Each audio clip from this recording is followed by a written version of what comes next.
तो ऐसी कह रहे हैं कि ये दंगा जो होता है इससे बीजेपी और जेडीयू दोनों को फायदा होती है। आखिर इतने साल से मुख्यमंत्री है कौन बोल रहा है? ओवैसी बताइए है क्या? MIM क्या चीज है?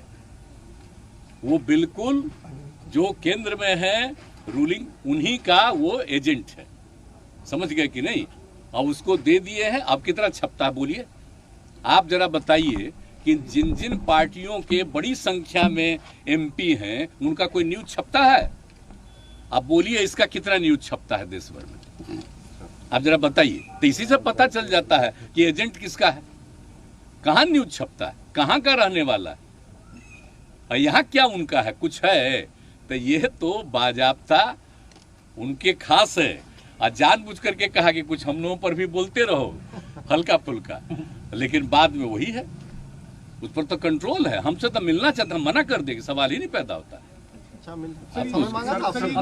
बहुत पहले जब हम अलग हुए थे तब तो हमने मना किया, हम ना, सवाल ही नहीं।